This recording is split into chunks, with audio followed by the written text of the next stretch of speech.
세상에 떠도는 기묘한 괴담들. 첫 번째 이야기. 아무에게도 말하지 못한 나의 실화. 생후 6개월의 이야기로 이 털기를 시작할게. 우리 집은 외가댁이 괌에 있어서 91년부터 매달 괌에서 친척끼리 만남을 가졌어. 물론 어린 아기를 데리고 비행기를 탄다는 것이 애나 부모나 주변인들 모두가 힘든 일이지만 나를 봐줄 수 있는 친척들이나 지인들이 한국에는 없었기 때문에 어쩔 수 없이 생후 2개월부터 비행기를 탔어. 대기할 때나 비행 중에는 죽은 듯이 잠만 자서 대한항공 직원들이 매번 칭찬해 주셨다던 내가 어느 날 평소와는 다르게 비행기 탑승 바로 전까지 엄청 울었대. 한국말로는 내가 갑자기 소리 지르면서 우니까 고막에서 이명이 들렸대. 생후 6개월 된 아기가 온몸이 자주색으로 변할 때까지 우니까 어쩔 수 없이 집으로 돌아왔지. 이날은 1997년 8월 16일. 우리가 예매한 티켓은 대한항공 801편 괌 추락 사고의 항공기였어. 부모님은 비행기 사고와 관련된 기사를 보시면 항상 이 이야기를 꺼내면서 내가 만일 탑승 전에 저렇게 울지 않았더라면 아마 우리도 사고를 피하지 못했을 거라고 내 목청에 고맙다고 하셔. 밥을 무럭무럭 먹고 자란 나는 5살부터 8살까지 이상한 것을 보게 됐어. 당시에 안방에서 나랑 엄마랑 자고 혈육이랑 아빠는 옆방에서 잤어. 안방에서 문을 열면 바로 현관과 거실, 부엌이 보이는 구조였지. 잠이 들락말락하는데 자꾸 거실에서 뭐가 지나다니는 것 같았어. 이불을 눈 밑까지 올려 덮은 다음에 집중해서 보니까 내 또래로 보이는 남자아이가 흰색 민소매랑 반바지를 입고 거실에서 콩콩 뛰고 있더라고.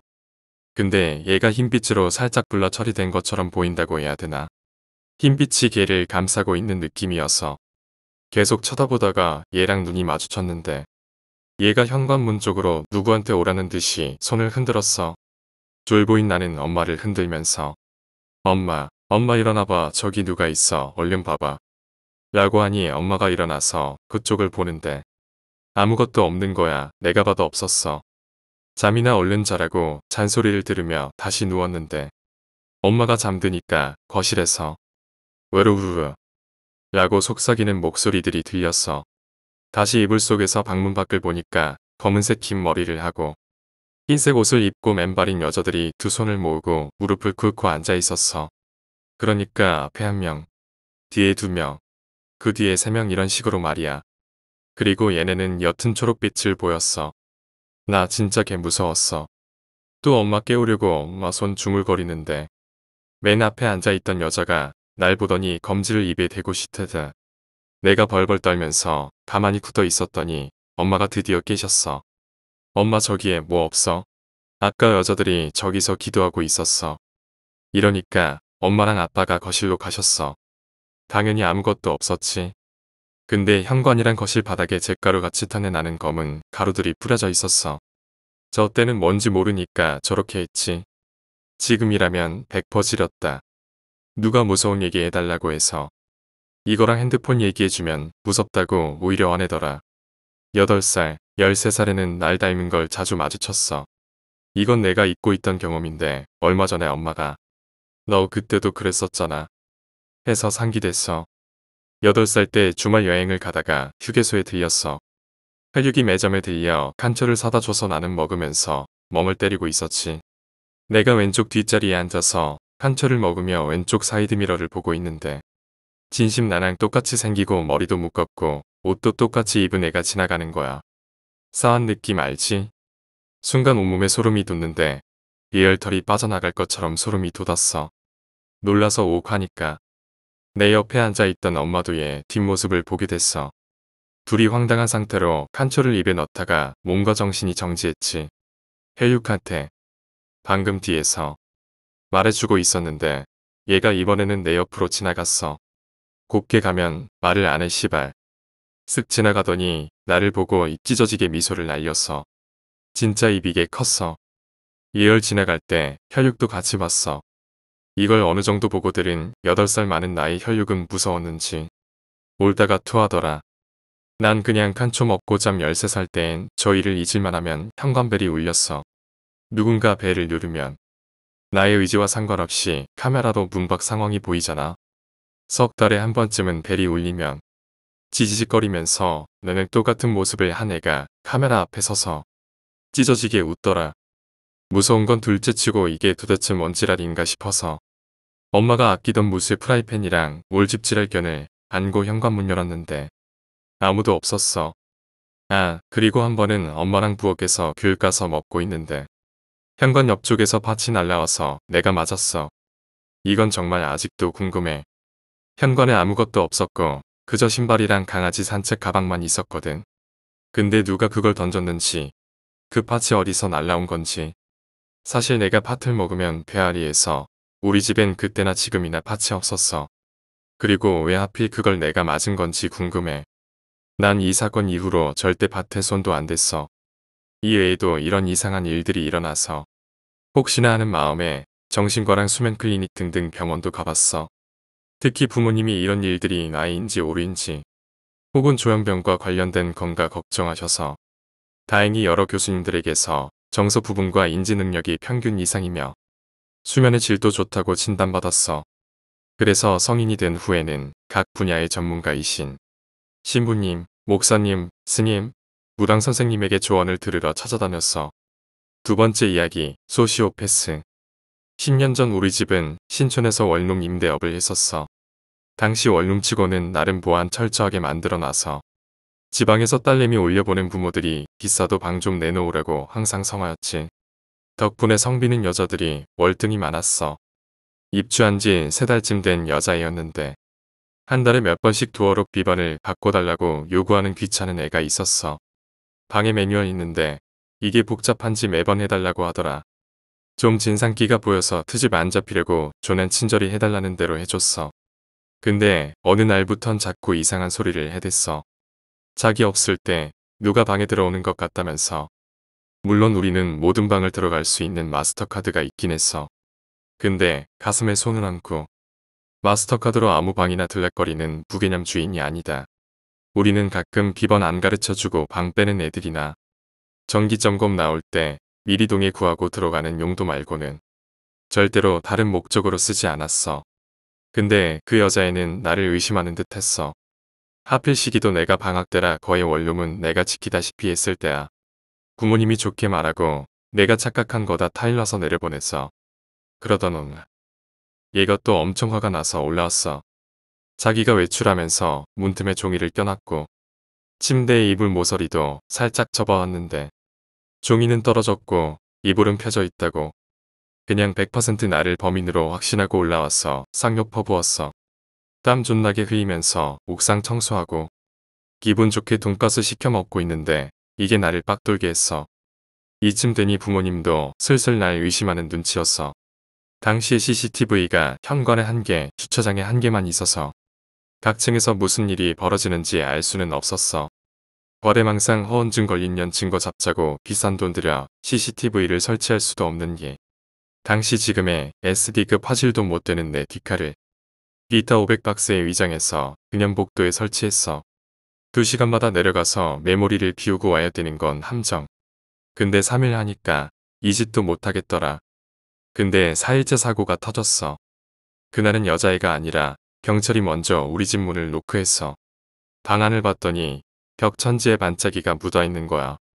여자들 화장할 때 쓰는 펄 같은 거 말이야. 여자애는 며칠 고향에 내려가면서 문 손잡이에 지 화장품 펄을 묻혀놓고 간 거야. 범인 잡겠다고 말이야. 이게 잘 안 지워지니까 범인이 자기 방으로 돌아갈 때 흔적을 남기길 바라면서.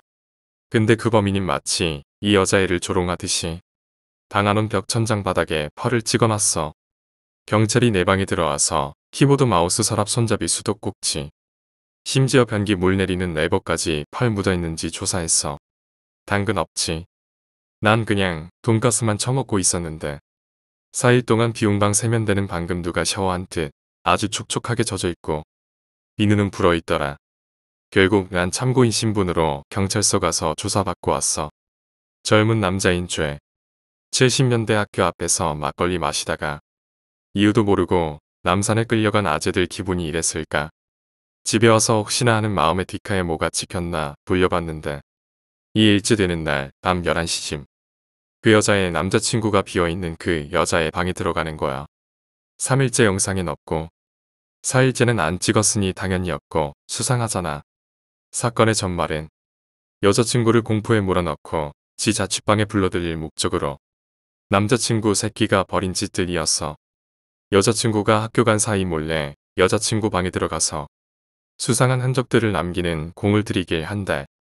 여자친구가 이상함을 눈치챘고 남자친구한테 말을 하면 이 새낀 막 잔인한 원룸 살인사건 같은 얘기들을 해주며 겁에 질린 여자친구한테 무서우면 오늘 여기서 자고 가도 돼 라고 말했어. 최종 목표는 동거였고 그 클라이맥스가 그날이었던 거였어. 여자친구가 방문에 부비트랩을 설치한 얘기를 듣고 발라놓은 펄보다 더 많은 양의 펄을 손에 떡칠해서 방 안에 도배한 거지.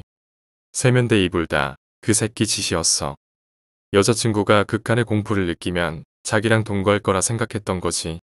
좀 소름 돋는 건 경찰 온 날 그 새끼같이 여자친구 감싸 안고 존나 자상하게 위로해 준 거야. 지 여자친구가 무서워하면 할수록 이 새낀 자상하게 위로하면서 대가리로는 또 어떻게 겁줄까 존나 궁리했을 거 아냐. 결국 남자 새끼는 고소 먹고 여자애는 휴학했어. 세 번째 이야기. 경비 아저씨. 우리 아파트 경비 아저씨는 부지런하다. 매일 있는 야간 순찰은 물론 아침마다 이곳저곳을 움직이면서 출근하는 사람들에게 살가운 인사를 건네시곤 한다. 그 모습이 참 좋아 보여서 아저씨는 주민들에게도 인기가 많은 편이다. 웃음은 전염이 된다고 했던가. 아저씨의 환한 웃음을 보고 있자면 나도 모르게 올라가는 입꼬리가 느껴지곤 한다. 그건 주민들 모두가 같은 반응인지 아저씨와 얘기할 때 다들 웃고 있는 모습뿐이다. 남에게 웃음을 전달하는 일은 정말 큰일이다. 그 덕에 칙칙하고 냉정해 보였던 아파트의 분위기가 조금씩 밝아지고 있으니까 말이다. 안녕하세요. 언제나 그렇게 인사하는 아저씨를 보며 자라난 아이들이 이젠 모두에게 인사를 한다. 그 덕에 어른들도 하나둘씩 살가운 인사를 건네며 어색한 웃음을 짓는다. 현대 사회에서는 도저히 상상하지 못할 것들이 우리 아파트에 일어나고 있어서 저번에는 어디 방송국에서 취재를 왔다고 했다. 취재 올 정도의 일인가? 아버지가 떨떠름하게 투덜거리며 소조를 들이켰다. 매일 퇴근하시면 가볍게 약주를 하는 아버지의 앞에서 적당히 식사를 때우던 나는 생각 없이 아버지의 중얼거림을 들었다. 그런 사람일수록 말이야. 어두운 구석이 있는 법이라고. 그 내면을 속이기 위해 일부러 밝은 척하는 거라니까. 그 말에 어머니는 인상을 구기며 말했다. 당신도 참 아직도 그렇게 사람을 못 믿어서 되겠어요? 좀 좋은 건 좋게 받아들여야지. 왜 자꾸 분석을 하려고 그래? 아니, 무슨 말도 못하게 해. 하여튼 내 말이 맞아. 그렇게 작은 실랑이를 벌이는 부모님을 뒤로하고 방으로 들어왔다. 컴퓨터 앞에 앉아 이것저것을 훑어보던 중 모두에게 웃음을 주는 사람 A 경비 아저씨 이라는 타이틀을 볼 수 있었다. 직감적으로 그게 우리 아저씨를 가리키는 것이라는 것을 알 수 있었다. 클릭을 하고서 아저씨에 대한 기사 내용을 조심스레 정독했다. 거기엔 온통 아저씨에 대한 칭찬뿐이었다. 마지막 페이지를 다 읽고서 네티즌들의 코멘트를 하나하나 확인하니 아버지와 같은 생각을 갖고 있는 사람들이 제법 많았다. 그런 사람일수록 더 어두운 법입니다. 분명 뭔가 숨기고 있는 거예요. 원래 사람은 겉만 보고서 모르는 거예요. 혹시 알아요? 다른 사람들이 모를 때 뭔 짓을 할지. 라는 코멘트가 상당히 많았다.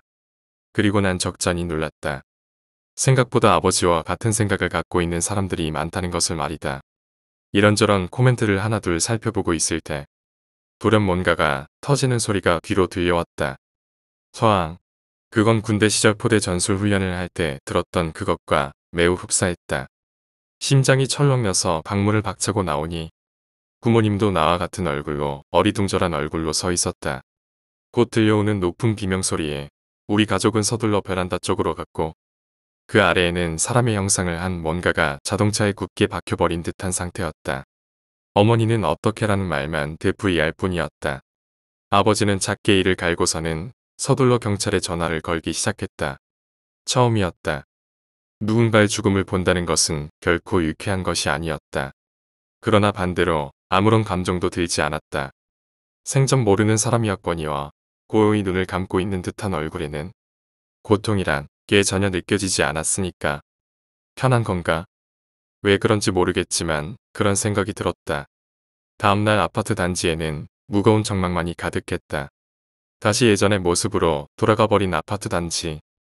경비 아저씨도 그것을 인지하고 있었는지 최대한 평상시의 모습으로 주민들을 대했지만 바로 죽음이 일어난 직후여서 그런지 모두의 반응이 냉담했다. 그날도 학교를 마치고서 집으로 오는 길이었다. 적당히 좀 하세요. 어느 여자의 목소리가 주차장 내에 울려 퍼졌다. 호기심에 살짝 그곳에 가보니 경비 아저씨 앞에서 한 아주머니가 소리를 지르고 있었다. 사람이 죽었는데 웃음이 나와요. 정말 분위기 파악 좀 하시라고요. 예. 내가 그동안 말을 안 해서 그렇지. 자꾸 실없이 웃고 다니시는 거 기분 나쁘단 말이에요. 그 말에 경비 아저씨는 힘없이 웃으며 고개를 숙였다. 그 힘없는 노인 같은 모습의 아주머니는 콧방귀를 뀌고서 다른 곳으로 걸어가 버렸다. 왜 이렇게 사람이 비뚤어진 거지? 따지고 보면 아저씨의 잘못도 아닌데. 아파트 내로 들어가는 아주머니의 뒷모습을 마지막으로 다시 경비 아저씨를 바라보니 생전 처음 굳은 얼굴을 한 아저씨의 얼굴을 볼 수 있었다. 아저씨도 역시 사람이었다. 언제나 웃을 수는 없는 노릇이다. 가만히 아저씨를 보고 있던 중 내 시선을 느꼈는지 아저씨도 나를 보고서는 살짝 웃었다. 그 미소는 언제나도 같은 따스해 보이는 미소였다. 그렇게 얼마나 지났을까? 방에서 밀린 과제들을 처리하느라 정신이 없을 때 또 엄청난 소음이 내 귀를 강타했다. 서ang. 본능적으로 그 소리가 무엇임을 알고 있었다. 서둘러 베란다 쪽으로 달려가 보니 조금은 어려 보이는 여학생 하나가 차에 틀어박힌 모습이 눈에 선명하게 잡혔다. 고요히 잠긴 눈. 편안해 보이는 표정. 도저히 자살을 시도한 사람이라고는 생각할 수가 없는 뭔가가 있었다. 또 자살인 건가? 서둘러 구조대에 전화를 하기 위해 스마트폰을 드는 순간 웬 익숙한 인형 하나가 여학생 앞에서 오열하기 시작했다. 미란아, 미란아. 더 이상 움직이지 않는 여학생의 손을 붙잡고 울부짖는 아주머니. 분명 어디서 봤는데. 고개를 갸웃거리며 아주머니에 대한 생각을 떠올리려고 할 때 누군가의 시선이 느껴졌다. 죽은 여학생이 있는 곳과 그리 멀지 않은 곳. 주차장에서 경비 아저씨가 나를 보며 웃고 있는 게 보였다. 언제나 같은 미소였지만 오늘은 조금 다른 기분이 들었다. 사람의 미소라고 할 수 없는 뭔가가 있다고 해야 하나. 서둘러 고개를 돌리고 집으로 돌아와 구조대에 신고를 넣었다. 연달아 자살자가 나오는 통에 아파트의 분위기는 그야말로 초상집이 따로 없었다. 그 중에서는 무서워서도 못 살 것 같다는 주민들도 있었고 집값 떨어지면 어쩌냐며 초조해하는 주민들도 있었다. 그 수많은 사람들 중에서도 경비 아저씨는 웃음을 잃지 않았다. 난 아저씨를 인정하지 않을 수가 없었다. 아니, 아버지의 말을 허투루 넘길 수가 없었다. 이런 분위기에 자살자가 연달아 나온 마당에 하루 종일 웃으며 있을 수 있다는 것이 도저히 설명이 되지 않았다. 감정이 없는 건가? 분위기를 읽지 못하는 건가? 수많은 생각이 난무했다. 비단 이 생각은 나만 느끼는 것이 아니었는지. 어느 순간부터는 주민들 모두가 아저씨를 하나씩 무시하기 시작했다. 그럼에도 아저씨는 웃음을 잃지 않았다. 언제나 웃고 있는 피에로가 있다면 저런 모습일까. 아파트의 분위기는 예전보다도 못한 쌀쌀하다 못해 얼어붙는 분위기로 변해버렸다. 사람들은 더 이상 어떤 말도 나누지 않았다. 놀이터에서 노는 아이들을 볼 수가 없었다. 우리 이사나 가자. 오랜만에 하는 외식 자리에서 아버지가 내뱉은 말이다. 평소라면 어머니가 미쳤냐며 반기를 들었겠지만 요즘 분위기가 분위기인 만큼 거기에 아무런 토를 달지 않았다. 요새 하도 이상한 소문이 돌아서 말이야. 불안해서 못 살겠어. 아버지 그런 소문은 안 믿는 주의 아니었어요. 그렇긴 한데 봐라. 사람이 벌써 셋이나 죽었어. 그 말에 난 고개를 갸웃거릴 수밖에 없었다. 예, 셋이요. 내 말에 어머니가 답했다. 나와 학교 가는 날 오전에 자살한 사람이 또 있었어. 언제요? 그 아주머니 딸이 죽고 나서 얼마 안 갔지. 자살이에요. 뭐 때문에요? 몰라. 내가 경찰이니. 안 그래도 요새 우리 아파트 흉흉하기로 소문이 나서 아무도 이사 오려고 하지 않아. 지금 집값이 말이 아니야. 더 떨어지기 전에 아버지 말대로 빨리 이사 가는 게 낫다. 생각지도 못한 일이다. 그 사이에 추가로 자살자가 생겼다는 말인가? 그럼 우리가 이사 오기 전엔 아무도 죽지 않았었나? 그렇게들 알고 준비하고 있어. 이번에 이난이 대학교 근처로 이사 갈 거니까. 마지막 소주잔을 들이켠 아버지가 계산대로 걸어가며 말했다. 그 아저씨가 분명해. 외식을 마치고서 집으로 돌아가는 길.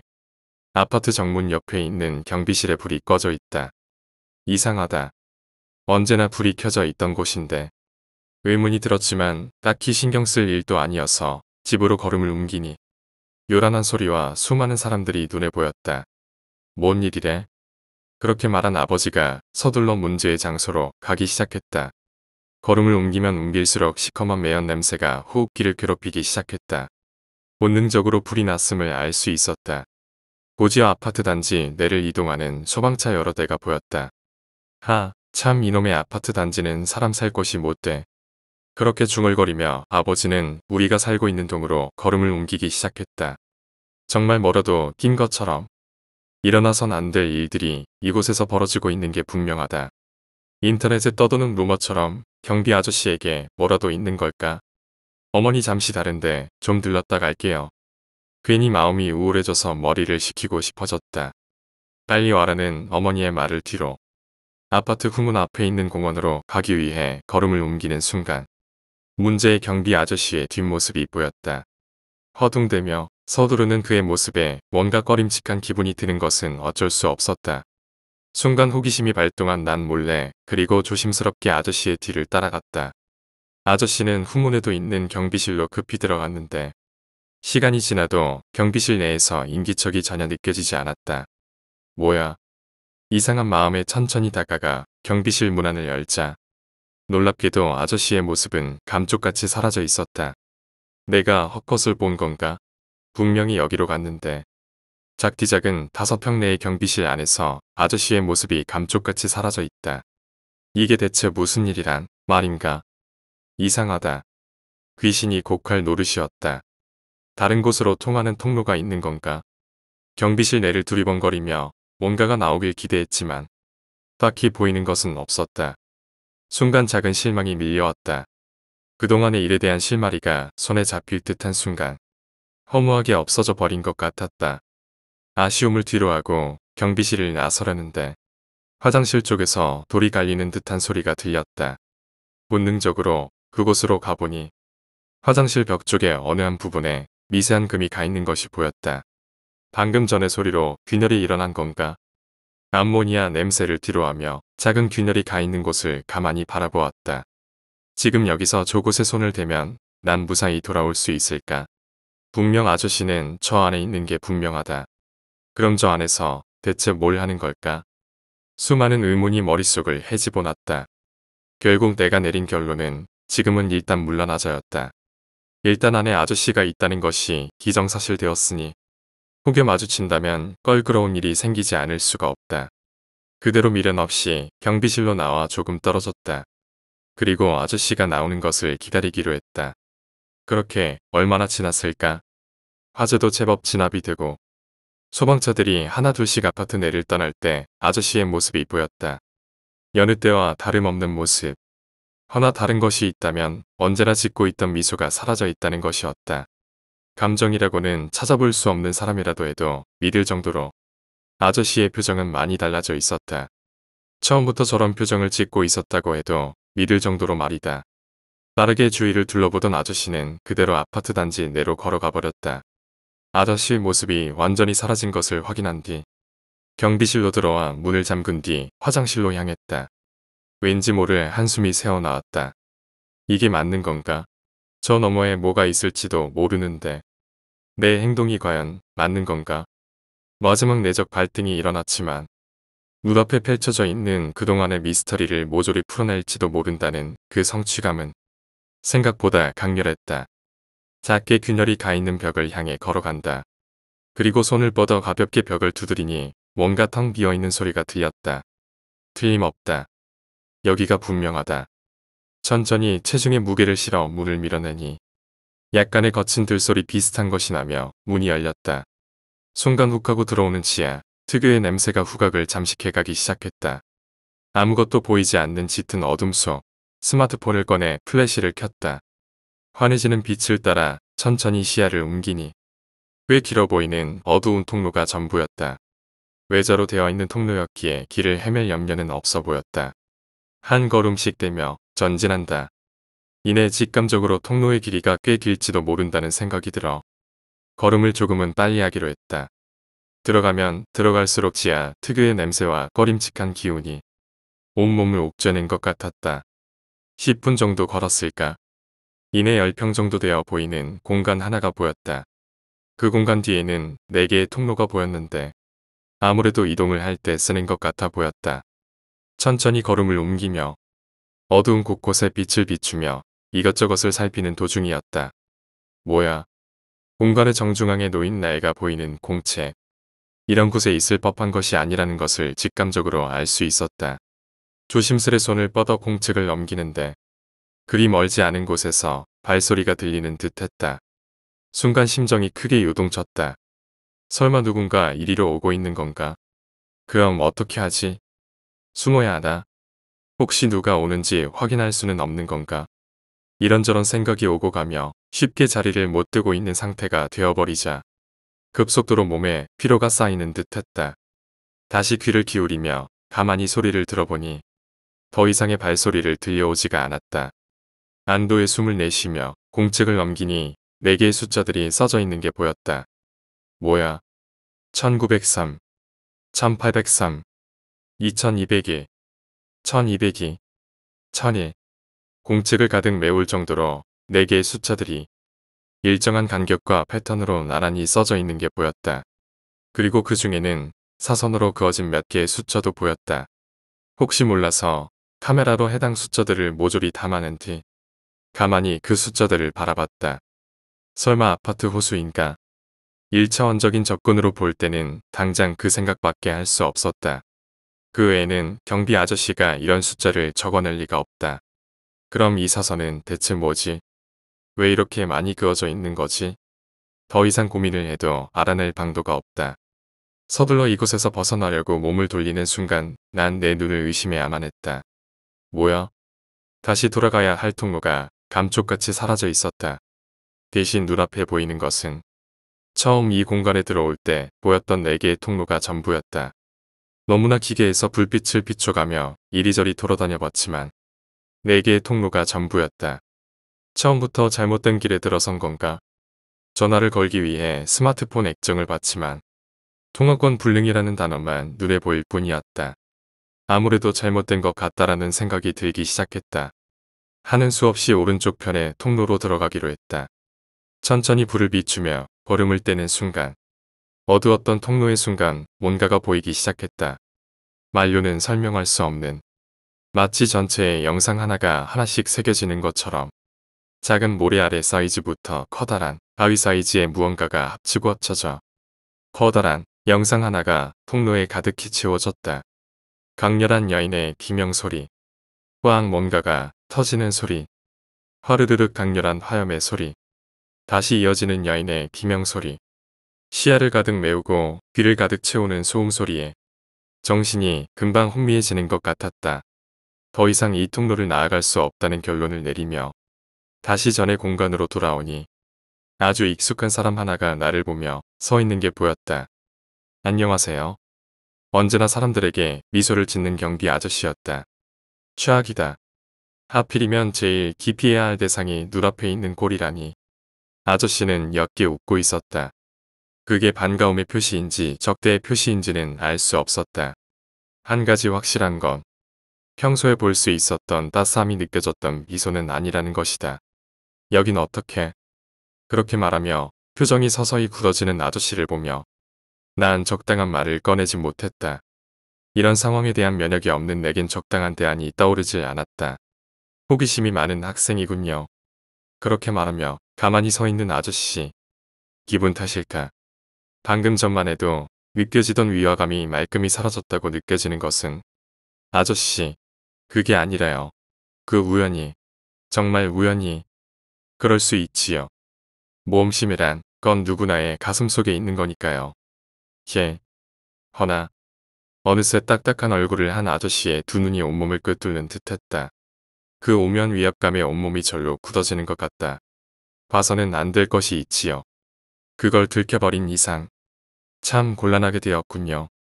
느릿하게 걸어가 문제의 공책을 집어든 아저씨가 가볍게 앞뒤로 공책을 흔들며 말했다.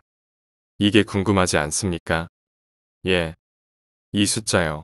이 숫자에 대해 궁금하지 않나요? 아저씨는 내 생각을 읽고 있는 것 같았다. 다시 한 발자국 내 앞으로 다가올 때 아저씨의 눈은 더 이상 사람의 것이 아니었다. 분명히 사람과 같은 눈을 하고 있지만 거기서 뿜어져 나오는 안광은 평범한 사람의 것이 아니었다. 당신 누구야? 그건 내가 알고 있던 아저씨의 모습이 아니었다. 사람은 다시 몇 발자국 물러나며 조심스레 공책을 제자리에 둔 아저씨가 이어 말했다. 보고 싶은 것만 봅니다. 보이는 것만 봐요. 보이지 않는 게 얼마나 중요한지 모르지요. 당신도 그렇습니다. 처음 의심을 갖고 내 뒤를 따라올 때부터 난 알았어요. 당신이 여기로 올 거라는 것. 그게 무엇을 뜻하는지 아십니까? 무슨 말인지. 당신은 보이지 않는 것을 볼 수 있는 사람이라는 거지요. 그건 상당히 중요합니다. 그래야만 이 일을 할 수가 있거든요. 일이라뇨? 아저씨는 흡족한 미소를 지으며 다시 내게로 다가오기 시작했다. 앞으로 죽음은 계속 번져나갈 겁니다. 난 당신에게 기회를 주는 거예요. 죽음을 피할 수 있는 기회를 말이죠. 다시 기분 좋은 미소를 지으며 공책을 펼쳐든 아저씨는 품 안에서 볼펜 하나를 꺼내 잠시 생각하는 표정을 짓더니 이내 결정했는지 볼펜을 움직였다. 순간 난 알아차릴 수 있었다. 저 공책에 적혀진 건 우리 아파트의 세대 호수라는 것을. 순간 붉은 안광을 뿜어내던 아저씨의 모습은 더 이상 사람이 아님을 깨닫게 해주었다. 낮은 웃음을 흘리며 나를 보는 아저씨. 그리고 또 하나를 깨달았다. 아저씨가 하는 행동은 해당 호수의 죽음을 안겨주는 일이라는 것이다. 당신, 뭐야? 사람은 보고 싶은 것만 보게 됩니다. 자, 이 공책을 받으시지요. 천천히 내게 다가와 공책을 내미는 아저씨를 거부할 힘이 내게 있을 리 만무했다. 손끝을 타고 전해지는 노트의 낯선 촉감과 생각보다 무거운 무게감이 왠지 모르게 불안했다. 좋습니다. 아주 깨끗하게 받아들었군요. 이처럼 거부감이 없는 인간은 처음입니다. 이제 되었습니다. 나가도 좋아요. 다시 따스한 미소를 지으며 어느 한 곳을 가리키는 아저씨. 거기엔 놀랍게도 처음 내가 들어왔던 통로가 환한 빛을 내며 기다리고 있었다. 이걸 받으면 어떻게 되는 거죠? 사람들이 죽는 건가요?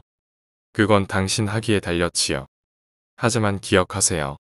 그것을 받는 순간 당신은 수많은 유혹에 시달리게 될 거라는 것을. 그리고 거기에 넘어가는 순간 당신은 사람으로 돌아올 수 없습니다. 부드러운 손짓으로 통로를 가리키며 웃고 있는 아저씨를 보니 나도 모르게 말이 튀어나왔다. 이해가 되지 않습니다.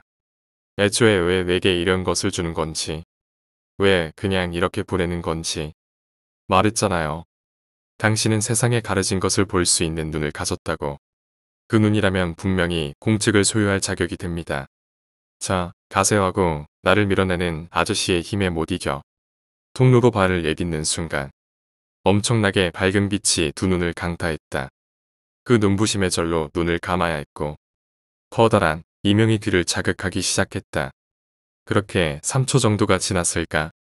눈을 떠보니 문제의 경비실 밖이라는 것을 알 수가 있었다.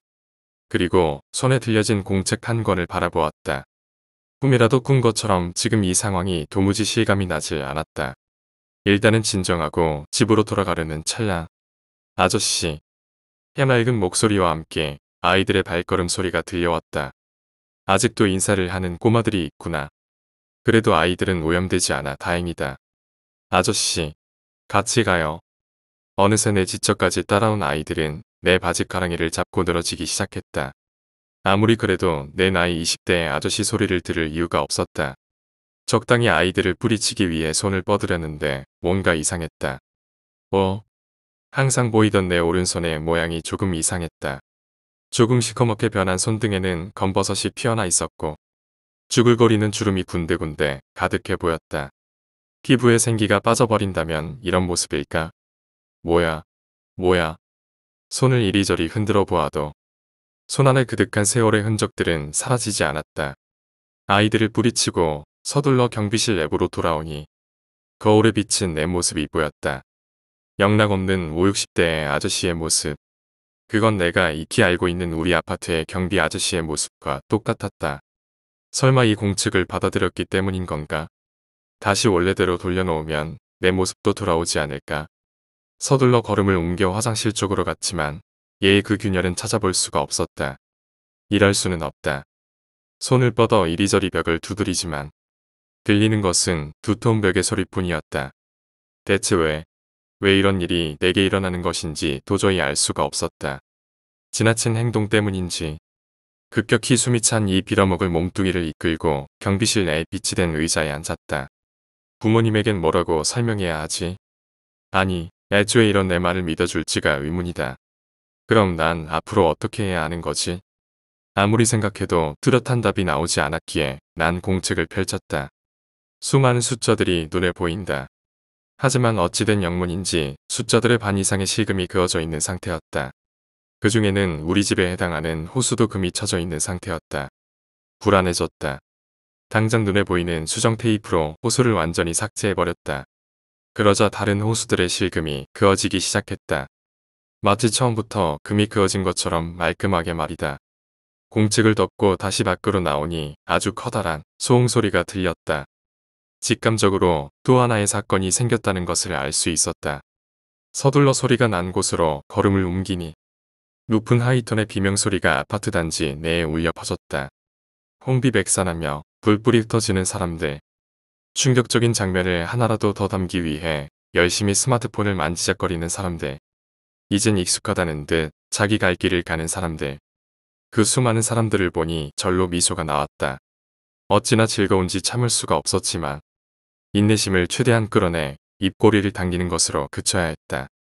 그리고 난 알 수 있었다. 왜 항상 경비 아저씨가 우리를 향해 웃음을 짓고 있었는지를. 아저씨는 사람들의 죽음을 기다리고 있었던 것이었다. 그로 인해 생겨나는 사람들의 반응을 보는 것이 즐겁고 유쾌했던 거였다. 지금 내 감정이 그러하듯이 말이다. 타인의 고통을 쾌감으로 받아들이는 난 인간의 범주를 벗어나고 있는 것 같다. 서둘러 이곳을 벗어나야겠다고 다짐하며 몸을 돌리는데 저 멀리서 나를 지켜보는 또 하나의 청년이 눈에 보였다. 나도 모르게 웃음이 피어올랐다. 잘하면 저 청년과 몸을 바꿀 수도 있지 않을까 하는 기대감이 마음속에서 생겨나기 시작한다. 그리곤 본능적으로 다시 공책을 만지작거린다. 내 낌새를 느꼈는지 서서히 다가오는 청년.